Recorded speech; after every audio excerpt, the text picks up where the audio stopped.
TV 18.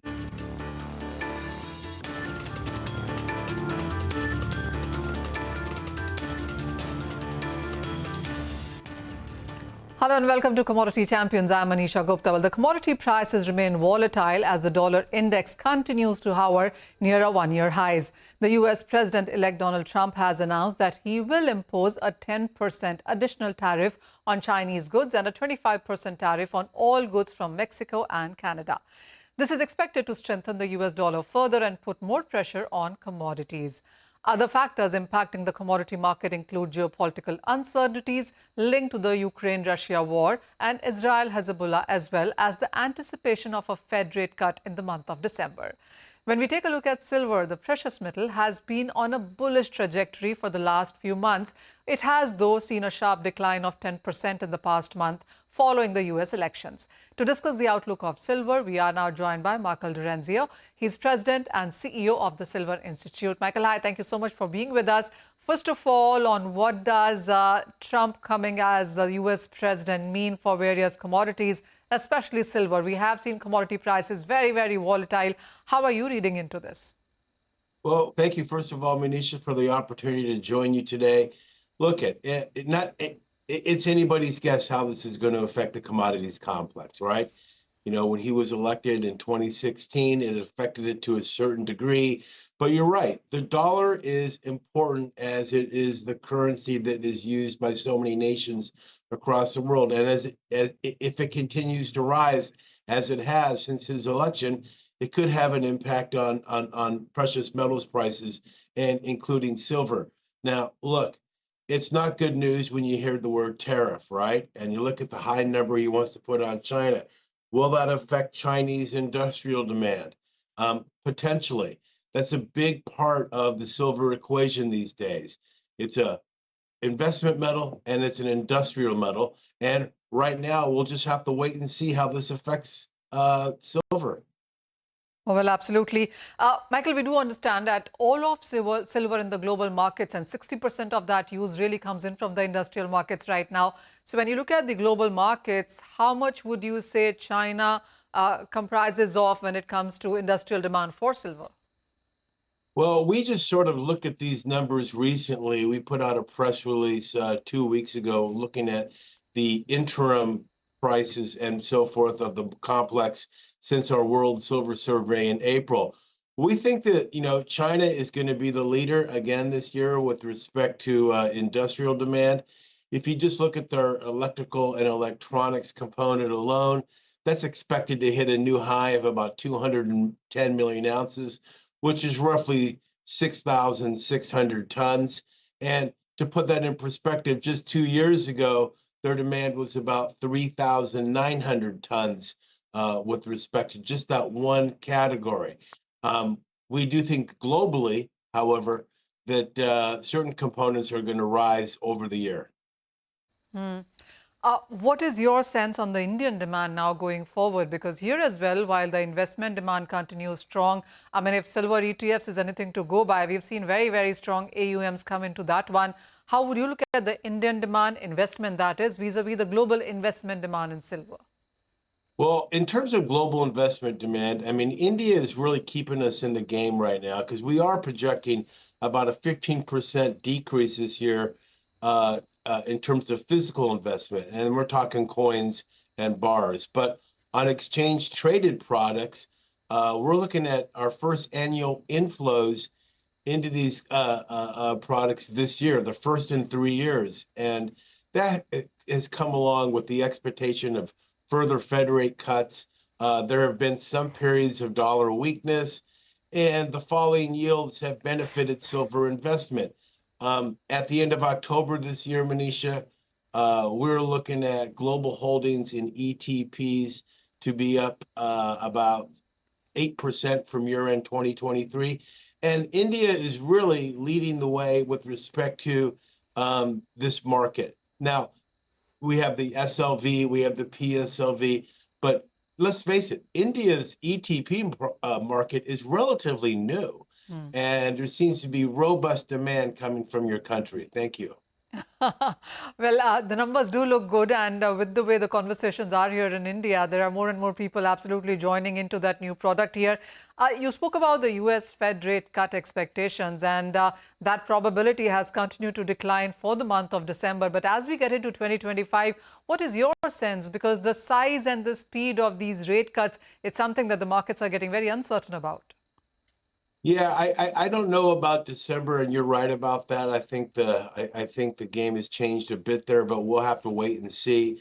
But those that are paid to analyze the Fed, those that are in that market, the analysts are still projecting at least 2 to 3, if not more, cuts in 2025, and that will be great for the global precious metals complex. Traditionally, when the rates go lower, people are looking to get out of certain investments and go to hard assets, of which silver is one. And we're looking forward to a very good 2025. I mean, face it, 2024 has been great for silver. We're up about 28, 27% on the year. And quite frankly, the silver price has been quite resilient. So going forward then, Michael, what's your sense on prices? Because we've been reading those reports suggesting 36 and 38 and even $40 an ounce in the next year, or perhaps 2026. How is the Silver Institute looking at those numbers? Well, we try to shy away from giving price projections, but when you look at a number like that, Manisha, we're very excited. That's a great number. If you get to 36, 37, 38 next year, you're looking at an average price probably about 32, 33. And the market really would appreciate that. Obviously, the silver members, our members would appreciate that. But quite frankly, those banks that you mentioned, not by name, that are making these projections are doing it for a reason. And the reason is that silver continues to be a valuable resource, and its future is extraordinarily bright with the green revolution. Michael, what is the kind of deficit that we're looking at in this year? I mean, this is the fourth straight year of a deficit. Are we anticipating a deficit in 2025 as well? We are indeed. We are in 2025. Yeah, we think the deficit is going to continue. This year, we're projecting it at about 182 million ounces. That will make the fourth consecutive year of deficits. And while I don't have an exact number for 2025 just yet, we are projecting that it will be a fifth year of deficits in the silver market. What's the kind of physical buying that we've seen in silver? I mean, that has been quite interesting because somewhere when the silver prices continue to run up, there was these reports that it's not just India, but a lot of West seems to be buying into silver as well. And then, of course, Michael, we've heard about silver-backed crypto and a lot of crypto buying as well. And then this whole competition between precious metals and crypto. How have you read all of that? Well, it's an interesting question, Manisha, and quite frankly, while we do project there will be a decrease in physical demand this year with respect to bars and coins, we just think that it has to improve. I mean, look at the numbers were not great for this year. We're talking about a 15% down to a 4-year low, but we think that. Taking India, for example, we think they're expected to enjoy higher bar and coin sales thanks to bullish price expectations and, of course, a cut in the import duty on silver bullion. So that's going to help as we go into 2025. With respect to the crypto and the gold and silver issue, look, at crypto is doing rather well. I mean, they're if you just take a look at Bitcoin itself. But you're right. There are a lot of innovators in that space that are using gold and silver as a backstop to these crypto devices or mechanisms. So we think that silver and gold will have a role in that space going forward. A final question then, Michael, and a lot of people do say that the silver run can perhaps continue in 25 and 26 and 27, and then perhaps supply would catch up with the kind if those 2-3 years also see a run up coming in. Do you see more investments in mines? Do you see more silver supply coming into the market in the next 2 or 3 years? Well, look, we are calling for just a very modest 1% increase in mine supply in 2024. And that's primarily due to some operations that were shuttered or under maintenance in 2022 and 2023 coming online again this year. Look, it's going to be really difficult to meet the demand requirements of silver from newly mined supply sources. There just aren't any new deposits out there. As you know, only 30% of silver comes to the market from what's known as a primary silver mine. The rest is the byproduct of lead, zinc, gold, and copper operations. So until those ramp up, there'll be a supply and demand deficit in the market. But you did mention down the road 2025, 2026, and so forth. We'll just have to see.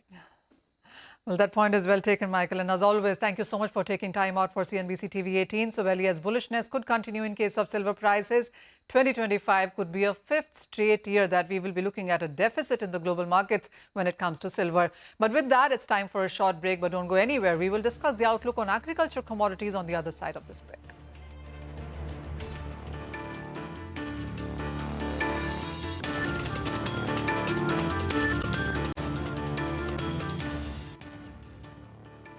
Welcome back. We're discussing the impact of global uncertainties on the commodity market. Let's talk about agriculture commodities now, on how will Trump's hardline tariff policies affect these commodities and what are the global factors to watch out for.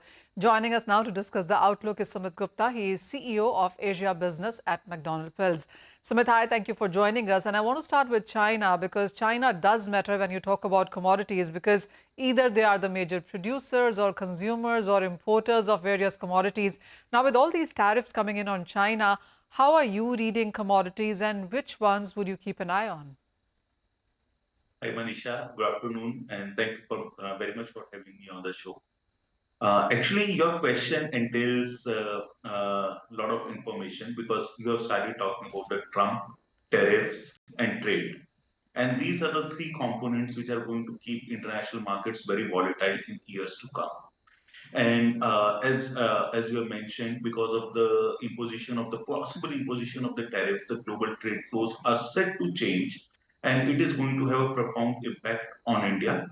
And specifically coming from the point of view of China, which is a major producer and consumer of the commodities, and which is at the center of the trade war, we are going to witness, for sure, extremely volatile commodities.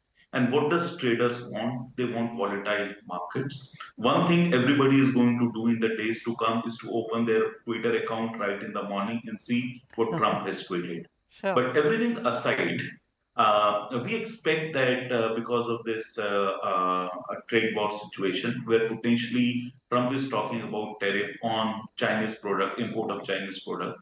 The one weapon which China has used last time was to put tariff on soybeans out of US dominantly, which impacts the heart and soul of the American farmer, which is the key Republican voting area. But personally, I believe it is those things are already accounted for, because global production is not going to change. The only thing which is going to change is trade flows. Today, for example, US is exporting beans to China and other countries, and potentially with these tariffs, Brazil and Argentina will start exporting beans to China, and US will export beans to the non-Chinese destination. It will have a profound effect on the trade flows, and especially veg oil imports into India. But we are going to live through very interesting times, as you have mentioned, during the duration of Trump, tariffs, and trade wars. I get those three T's there, Sumit. But also the other factor to look for is the currency markets, isn't it? Because with the strength in dollar index, we've seen other currencies kind of depreciate, including the Indian rupee. How is these currencies going to impact the kind of global trade that India does? Because we import pulses, we import and we export a lot of things as well. Rice has been a latest addition as well. How would you look at currencies vis-a-vis various agricultures? So, as you have mentioned specifically about the currency, we expect Indian rupee to stay weak, or potentially because as dollar will gain more strength with these tariffs, and the idea going forward is that interest rates in potentially in US will go down. And if Indian rupees depreciate, then it is for sure inflationary for the products that we are going to import, that are products like pulses, vegetable oils, and other products. But coming from the export point of view, I will say it is also inflationary. If we are able, our rupee depreciate, then the rice prices in the Indian market goes up. So Indian inflation for sure, because of this trade situation, is going to go up. It is going to impact food prices adversely. But specifically staying on currency and food price dynamics in India, I will still say India is largely a domestic market. And as if our dream of Viksit Bharat, as we have to achieve by 2047, you are going to see us getting integrated in international market a lot more through proteins, through vegetable oil, pulses, and potentially grains also. So I believe we are going to live through turbulent time. Currency is going to be more volatile than what we have seen in last many years. But Indian economic fundamentals are very good. We don't expect Indian currency to depreciate in a big way, but it's going to be a lot more volatile than it was in last 4 to 5 years. Point taken. The other thing, Sumit, really is about Trump moving in sense of oil and gas, and we do understand that he has a softer corner for fossil fuels, that is crude oil. Yes. With the way the world has been moving when it comes to biofuels, I mean, we've seen palm do that, we've seen soy in Argentina and Brazil in some sense with that. For the Indian markets as well, we've seen rice and maize and sugar in some sense onto that. How would you see the future of this? It is one position if you take, people will tell you that you are anti-climate change, or you are not pro-liberal mindset. Because what has happened in form of Trump, or what is going to happen, is a cultural shift. It's not a politics, or it is not a political shift. Because for the first time in human history, we are moving from more efficient use of energy to less efficient use of energy. When I am saying more efficient, that is, fossil fuels are potentially the most efficient use sources of energy, and we are moving to solar, wind, and ethanol, and let's say fuel derived from the food. And what I mean to say is potentially Trump is going to be a hawk towards increasing the fuel supply or the crude supply in US, and we have excess supplies world over when it comes to the supply of the crude oil in the world, and we have excess capacities, and with potentially American crude also coming into the global market, it may potentially depress the crude market, provided there is no big macro uncertainty in the world. Because Trump also talks on the side about stopping these global and the regional conflicts, so that he can bring the prosperity back to US. But staying on crude and commodity dynamics, I believe that usage of food products, especially soybean oil or ethanol, they are more of a, or sugar into crude for making ethanol in Brazil. They are more of the regional policies to support farmers, and they are going to continue. And it is very difficult for any government to go back on that. And potentially, in most part of the world, you will see these policies which are pro-farmer to continue. They will only change in provided there is a global drought situation or there is a continuous supply shortages. But in absence of that, with the technology increasing yields year on year and demand only increasing at a linear pace, we expect governments to induce food grains and other product demand through friendly policies in fuel. Fair point. That one final question, Sumit, and this one is on the geopolitics really, and we've seen some crop disturbances this time around, and it has been more to do with weather than anything else within Russia, Ukraine as well. The Red Sea problems have just about continued. The freight charges have been on the higher side for a couple of years now. Maybe the trade across the world has learned to live with that. But what is the outcome that you see of these?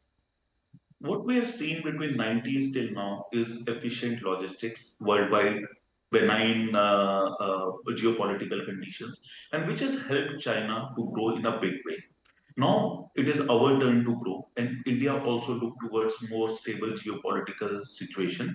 And we have seen since 2019 post-COVID, we are into a different trajectory, and it has happened every time across the world when we had a pandemic 100 years back. After that, the economic situation worsened. There were a lot more wars because people have to get back to the same trajectory. Sure. I personally believe that we have to live through this period of turmoil for a lot longer than anticipated. But I will put it in other context that it is good for India.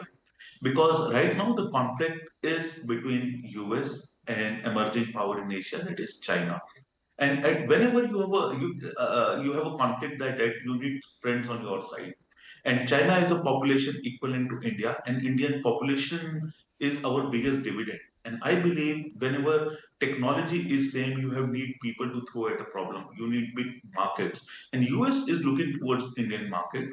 I believe the conflict of US with China is very supportive India. The Okay. conflict in Middle East and Ukraine, Russia has helped India to keep the crude prices low. Because of this conflict, only our energy prices are low. Okay. And Indian government has done a great job in managing this geopolitics for the advantage of India. And I believe the where we are positioned at this moment, it is going to help India in a significant way. But All yes, right. logistics costs are going to stay high. Okay. So what you're saying is that India perhaps has more and positive coming its way rather than negative, and much Yes. of the policies, as you said, are more India-centric and regional rather than coming in from the broader part of the world. Sumit, as always, thank you so much for joining us. And with that, it's a wrap on this edition of Commodities Champions. Thank you for watching.